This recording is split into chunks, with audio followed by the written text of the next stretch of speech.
Hi friends, ఈరోజు సొరకాయ పప్పు వండబోతున్నాను ఫ్రెండ్స్. పప్పు కడిగి కొద్దిగా పసుపు వేసి నీళ్లు పోసి పెట్టుకున్నాను. ఇవన్నీ ముక్కలు కట్ చేసి పప్పులో వేసేసి ఒక 3 విజిల్స్ వచ్చిన తర్వాత రుబ్బుతాను ఫ్రెండ్స్. ముందుగా ఈ ముక్కలు కట్ చేసుకుంటాను. ఈలోగా పప్పు నానుతుంది. ముక్కలు కట్ వేసుకున్నాను ఫ్రెండ్స్. టమాటాలు ఎక్కువ వేసాను కాబట్టి చిన్న ముక్క చింతపండు కూడా పెట్టేసి మూత పెట్టేసి స్టవ్ మీద పెడతా ఫ్రెండ్స్. స్టవ్ వెలిగిచ్చేసి పెట్టాను ఫ్రెండ్స్. ఒక 3 విజిల్స్ వచ్చిన తర్వాత చూపిస్తాను మళ్ళీ.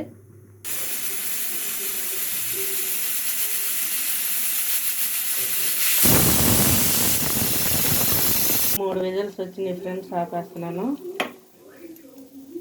అన్నం కూడా పెట్టాను పొయ్యి మీద. విజిల్ పోయింది ఫ్రెండ్స్, ఆవిరి. ఈలోగా తాలింపు వేసుకుంటాను. తాలింపు వేసి పక్కన పెట్టుకున్నాను అనుకో, పప్పు రుబ్బేసుకొని వేసేయచ్చు. ముందుగా నూనె పోసుకొని జీలకర్ర, తాలింపులు, ఎండుమిర్చి వేసేస్తున్నాను. వెల్లుల్లిపాయ,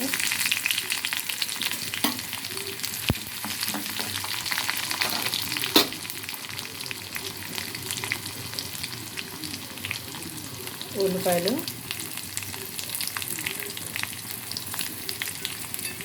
ఒక ఉల్లిపాయ పప్పులో వేసా ఫ్రెండ్స్, చిన్నయ్యే. ఒక ఉల్లిపాయను తాలింపుకి. సొరకాయ పప్పు వీటిలో ఉల్లిపాయ తాలింపు వేసుకుంటే బాగుంటుంది ఫ్రెండ్స్.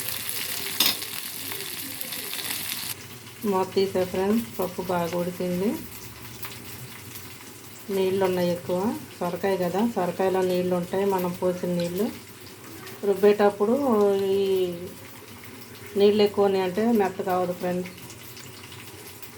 అలాగ ఒక్కల బద్దలు తినేవాళ్ళు ఇలాగ రుబ్బుకోవచ్చు. కొంచెం మెత్తగా కావాలంటే ఈ నీళ్ళు కొంచెం పక్కన పెట్టుకుంటే, ఒక గిన్నెలో పక్కన పెట్టుకున్నాం అనుకోండి ఫ్రెండ్స్, తర్వాత రుబ్బిన తర్వాత పోసేయచ్చు.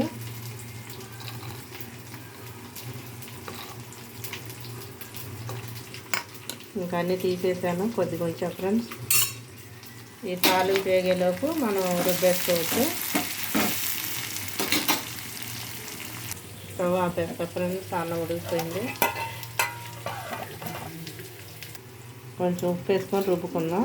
చాలకపోతే తర్వాత వేసుకోవచ్చు ఫ్రెండ్స్. తాలింపు వేగిపోయింది ఫ్రెండ్స్. ఇంగువ అలవాటు ఉన్న వాళ్ళు ఇంగువ వేసుకోండి, లేని వాళ్ళు ఇలాగే వేసేసుకోండి. మాకు అలవాటు ఉంది కాబట్టి కొంచెం ఇంగువ వేసి స్టవ్ ఆపేస్తాను ఫ్రెండ్స్. పప్పు కూడా రుబ్బేసాను. ఇలా రుబ్బుకుంటే చాలు ఫ్రెండ్స్. ఇంకా తీసేసి ఈ నీళ్ళు పోసేసుకున్నాం. పప్పు గుత్తి కంటుకున్నది కూడా కడిగేసినట్టు అయిపోయింది. పక్కన పెట్టేద్దాం.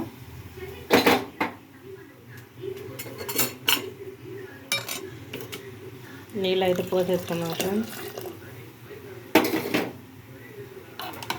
సొరకాయ పప్పు, దోసకాయ పప్పు కూడా ఇంతే ఫ్రెండ్స్. ఏ పప్పు అయినా కలిపి పెట్టుకోవటమేగా. ఇష్టంగా కూడా తింటారు పిల్లలు. ఒక మొత్తం ఎక్కువే తింటారు ఫ్రెండ్స్. పప్పు అయితే వెజిటేబుల్ తక్కువ ఫ్రెండ్స్, నాన్ వెజ్ ఎక్కువ తింటారు. అందుకని ప్రతి వెజిటేబుల్ పప్పులో వేసేస్తాను. స్టవ్ అయితే ఆపేసుకున్నాను. తాలింపు దీంట్లో వేసేస్తా ఫ్రెండ్స్.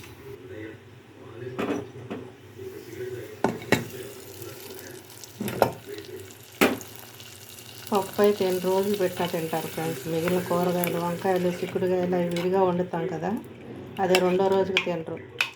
2 రోజు దాకా ఎందుకు, సాయంత్రానికే తినరు ఫ్రెండ్స్. నేనే తినాలి. సొరకాయ పప్పు అయితే రెడీ అయిపోయింది. ఇంతే ఫ్రెండ్స్. లైక్ చేయండి, షేర్ చేయండి. సొరకాయ పప్పు ఎంతమందికి ఇష్టమో కామెంట్ పెట్టండి ఫ్రెండ్స్. సొరకాయ పప్పు అనే కాదు, పప్పు ఇష్టపడిన వాళ్ళు ఎవరూ ఉండరు ఫ్రెండ్స్. అంతే ఫ్రెండ్స్, నా వంట అయిపోయింది. లైక్ చేయండి, షేర్ చేయండి, సబ్స్క్రైబ్ చేయండి ఫ్రెండ్ మర్చిపోకుండా.